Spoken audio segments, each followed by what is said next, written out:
Hello everyone, it's Emma and welcome back to my channel. Today, I'm so excited to bring you part 6 of my Free Ways to Live Zero Waste series.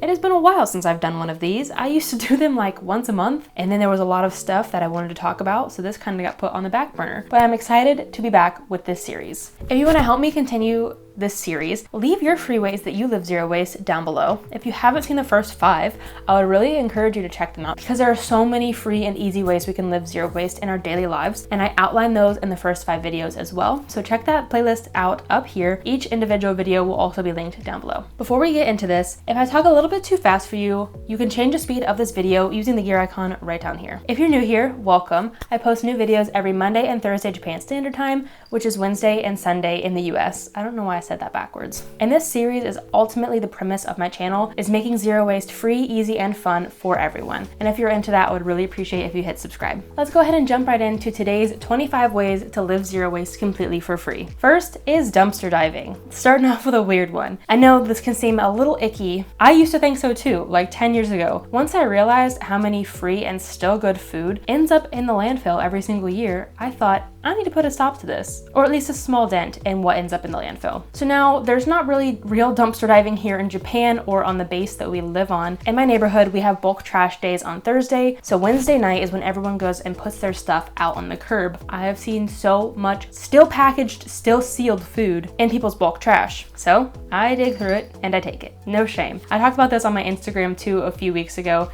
if you want to follow me there for discussions like this. But I found so many good finds like still good rice and beans, pasta, peanut butter, cereal. You name it, I've probably found it. And don't be one of those people that throws away good food. Try to find someone to give it to instead. The next tip is, instead of buying brand new movies, borrow them from a friend, a family member, your neighbor, the library. Rent it on Netflix or Amazon Prime. There are so many ways to get movies. While there still is a carbon footprint of streaming, it's still a lot less than producing a brand new DVD for you to watch 1 or 2 times and then throw away. So if you're gonna watch a movie, watching it on DVD actually uses a lot less emissions than streaming it, especially if you've got that DVD secondhand or you're borrowing it. So keep that in mind next time you want to watch a movie. Along those lines is look for a rental service in your area. And what I mean is things to rent like party clothes so that you don't have to buy a single-use outfit, lawnmowers, boats, tractors, shovels, like seriously anything. For example, our hardware store on base actually has a tool rental service. So instead of buying a shovel for 1 yard project and then never using it again, I could just rent that shovel for them for a few days and then return it. Same with if you have a small yard and you don't really need a lawnmower that much, see if you can rent a lawnmower or just borrow one from your neighbor. If you need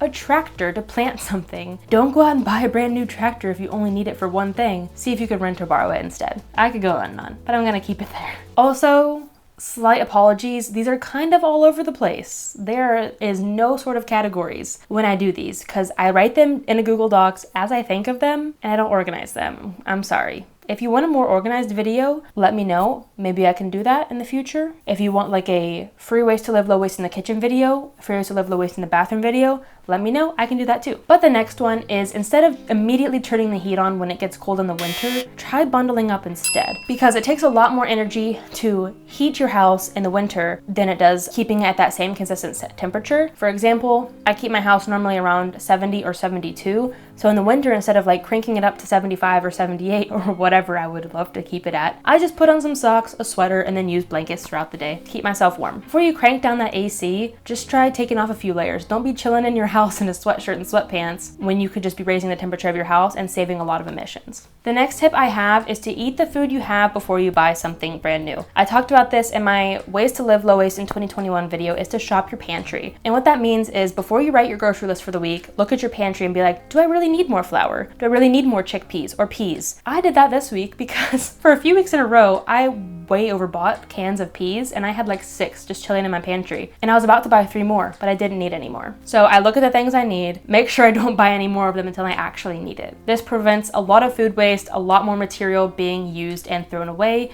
if that food were to go expired. Along those lines is, when you get home from the grocery store, take those new items and put them in the back, and then take those old items and put them in the front. And then the same goes for the fridge as well. For example, in our fridge, we designate 1 drawer for our old stuff from last week and then 1 drawer for our new stuff, out from the current week, and then we just transfer those new items over to the other drawer as the weeks go on. It's a constant cycle. Same with the pantry. The next tip is to make gifts instead of buying brand new gifts. I love making people things for a gift. When people have a baby, I crochet them a blanket. I will paint things. I've given like plants that I've propagated, other things like that, instead of going out and buying a brand new blanket or a brand new painting. Though if you want to support like local small businesses, do that instead of buying big box store stuff. But if you want to make things from scratch, that's awesome too, especially if you use upcycled materials. Okay, this tip is something that really bothers me. My dad always did it growing up. Sorry, Dad, if you're watching this. Use your entire trash bag. Fill that trash bag all the way to the top so that you're not using as many trash bags, because ultimately, if you only have 4 things in your trash, you're only using like this much of the trash bag instead of using this much of the trash bag.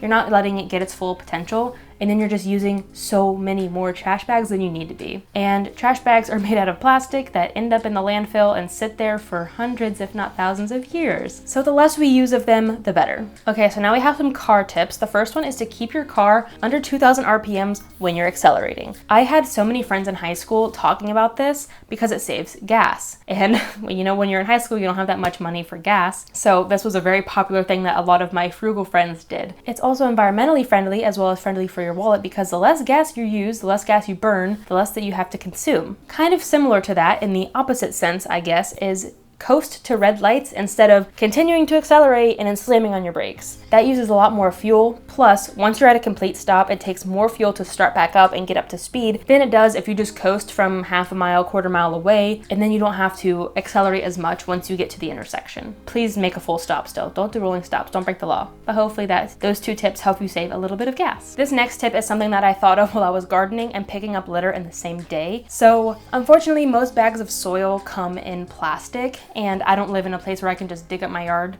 to get soil. So I have to buy soil in plastic. Thankfully, I've gotten a lot of it secondhand, but I'm like, I used like 3 bags in one day, and I really did not want to just throw them away without being repurposed. So I thought, let's keep these bags in my car, and then they can be used as litter picking up bags, because then that saves on trash bags too, like we talked about earlier. It gives that bag new life, prevents me from using a brand new bag. It's a win-win all around. And then I'm also using that soil to grow my own food. And this doesn't have to be with just soil bags. This can be with bags that you buy like tortilla chips in, blueberries, flour, all sorts of things. It's not just soil. Next, if you just decluttered, don't throw things away, at least immediately. I didn't declutter this, but for example, this is a pickle jar. I was gonna throw it away, or I was gonna recycle it. But then I'm like, this is a really good glass for drinking out of. So I kept it, and that's my new water glass. Same with a whole bunch of other things. If you've got knickknacks or whatever just lying around and you're tempted to throw them away because you don't like them anymore, consider donating them instead. You can upcycle, repurpose, donate, recycle, all that sort of stuff before the landfill. And even then, recycling should be like just half a step above the landfill, because recycling is not that great, as we learned in my recycling series. But you can also sell your things. You can give your stuff away on Buy Nothing groups on Facebook. There are so many options, and I outlined a whole bunch of options in my office declutter video. I talked about all the sorts of ways that you can donate things other than just your local thrift store, because ultimately that's not the best option either, to just drop stuff off at Goodwill. Try to find those items a home that they will actually be loved in. The next tip is, before you put something in the fridge, let it cool down to room temperature. For example, I used to do this too. It's something that I've been implementing more into my low waste habits. Instead of, transferring my pot of chili into a container and then immediately into the fridge, I keep it on the counter until it's cooled down, and then I put it in the fridge. Because if you put something piping hot in the fridge, it's gonna bring up the entire temperature of the fridge, meaning your fridge has to work super hard to cool back down, using a lot more energy. So if you put something in there that's just room temperature, it doesn't change the entire temperature of your fridge, and it uses a lot less energy. Also, regarding your fridge, clean out the coils of your fridge. This is something I feel like we all ignore. I don't think I've ever cleaned out my fridge, and I'm gonna do that now that I'm holding myself accountable in this video. The cleaner your fridge is, the more efficient it runs. Just like with our car, our dishwasher, our drying machine, all that sorts of stuff, it runs so much more efficiently when it's clean. So take the time to clean out your fridge, I guess the inside too, but the coils, at least once a year, if not twice, just to keep it running smoothly and using less energy. And lastly, in regards to the fridge, at least in this iteration of this series is to keep it closed as much as possible. This is a bad habit of my own that I've really had to break recently. So for example, I'm filling up my water. While I'm actually pouring the water into this glass, I'm gonna shut the fridge and then open the fridge again when I need to put the pitcher back in the fridge. Or if I'm running a bunch of different containers to the fridge, I will shut it in between each trip, because the longer it's open, like we mentioned with the leftovers, the warmer it gets in there and the harder that it has to work after that to get back down to temperature. You'll be saving a lot of energy by keeping your fridge closed as much as possible. The next one might be considered weird by some, but if you're into it, take cold showers instead of hot showers, or at least room temperature, air temperature water, because most of our water tanks sit outside. So if the air temperature outside is like 70, try to keep your water temperature to about that too. Maybe not necessarily while you're showering, but while you're washing dishes and other things like that, consuming water, use hot water as little as possible. I talked about this in one of the iterations of this series. But showers is something we do that we're running the water the most. So if you can keep the water as least hot as possible, like you can still have it warm, but try not to have it piping hot, because then your pumps are working super hard to make that water as hot as you want and using a lot more energy to do so. So that's something I'm trying to do too, is try to not take as hot of showers. Another water tip is to water your plants, your outdoor plants, in the morning. It doesn't necessarily matter for your indoor plants unless they're sitting in direct sunlight, but by doing this, you're preventing evaporation. You can also water your plants in the evening if that's more your thing. You don't want to get up before sunrise. But the point is, don't water your tips at the peak of the day, at like noon or 1 a.m. when the sun is highest and the temperature is hottest, because then that water is pretty much going to evaporate right away, and then you're probably going to have to water your plants again later. So just don't water them when the sun is high. Next, ditch the tissues, the single-use tissues, and upcycle a t-shirt into reusable tissues instead. I know people find it kind of weird to use hankies and similar things like that, but it saved me so much waste. We used to buy a lot of tissues, and then I'm like, I have a bunch of t-shirts lying around that can't be donated, so I'm going to cut them up into reusable tissues. I'm not really into like keeping a snot rag in my pocket or my purse. For that, I will use like napkins that I get for to-go food. But at home, I have reusable tissues so I can use it real quick, throw it in my laundry, and then not have to deal with it. Because I still think it's a little gross too, but I've gotten used to it, at least using them at home. These are great too to use as like reusable napkins, and I've got a tutorial on my Instagram for how to make these. I'll leave that link down below. Next is to declutter your computer. You might be thinking, why does this save waste? It saves a lot of energy. The cleaner your computer is, the more efficient it can run. If you have a slow computer, don't consider getting rid of your computer. You might just have to declutter your files. Dan's the expert on this in the family.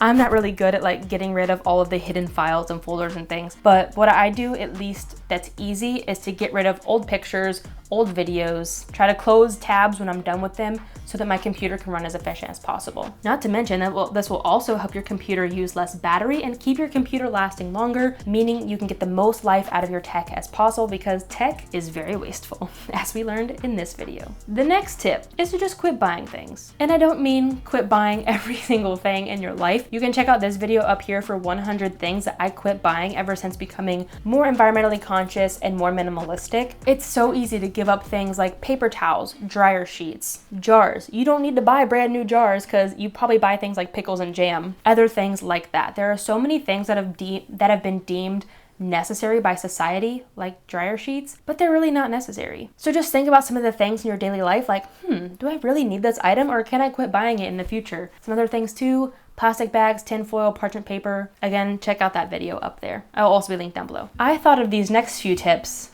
during typhoon season. It makes me so outraged to see people put their trash cans outside when they know we're in the middle of a typhoon, because then trash blows everywhere.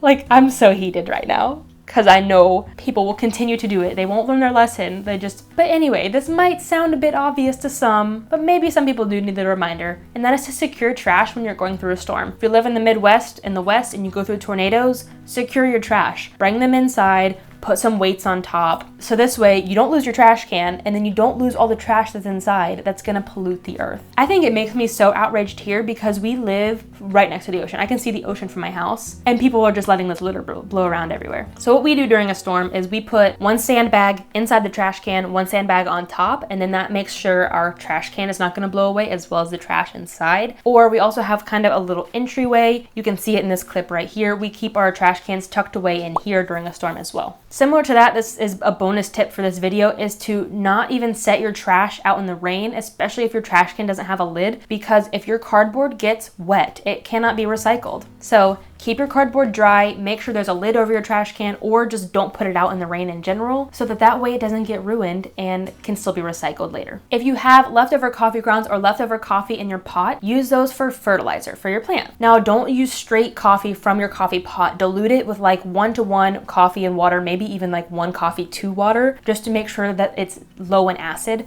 because too much acid can be harmful to your plants. If you're concerned, just look up like snake plant or whatever this plant is on Google, or Ecosia. There's another free way to live low waste. Use Ecosia instead of Google. I talked about that in one of the other videos. Just look up, is coffee okay for my snake plant, for example, just to be sure you're not gonna kill your plants. Thanks, Erin, for this tip. She left a comment on the ways to save water video. So again, if you want a shout out, you want to help me contribute to this list, let me know your free ways to live low waste down below. The last tip I have for today is another weird one. I have so many weird ways I live low waste. When you're picking up litter, and I usually find a lot of water bottles, don't dump that water out. I used to do that. And then one day I found almost an entirely full like liter of water. I'm like, that's so wasteful for me to just dump it on the ground. I'm gonna take it home and drink it. No, I'm kidding.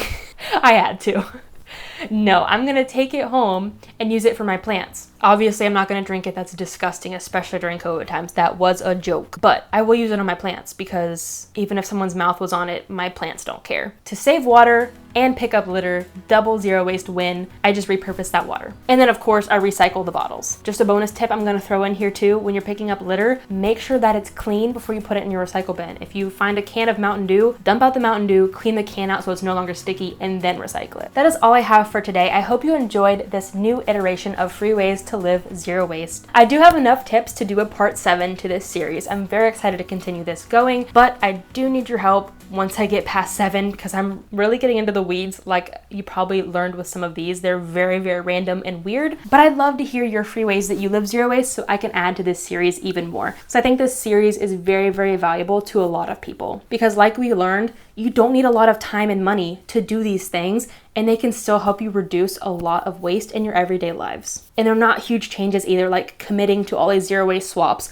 which are great, but they might be a little bit intimidating or expensive for some people. So that's really why I created this channel, is to create free content on free ways to live a more eco-conscious lifestyle. Not a perfect zero waste lifestyle, but just so that we can all start implementing more easy ways into our everyday lives to live a little more consciously. Again, don't forget to check out the first 5 videos in this series. I hope you like this series so far. If you've been here since the first one, are you here from back in the day? I would love to know if you've been following my journey and helping your zero waste journey that long. If you found any value in this video, I would really appreciate a thumbs up on it, as well as if you shared it with others. That literally means the world to me when someone shares my content, because ultimately at the end of the day, I didn't create this channel to get famous or make money. I created this channel to help inspire people to live more zero waste lives every single day, because it can be easy and fun. That's enough rambling. Thank you so much for watching. I really appreciate your time, especially if you made it all the way to the end. It means so much to me. I would appreciate if you left some tips down below. If you want to see more free ways to live low waste from me, follow me on Instagram. I have been sharing posts to my story. I try to at least do once a week on random ways that I live low waste, which happen to be free. So if you're interested in that, follow me over there. And until next time, remember that these small changes you make have a big impact in the long run. Bye guys. I did not have my iPad ready to go. Before you crank down that EC. But by doing this, you are preventing, that's a spider.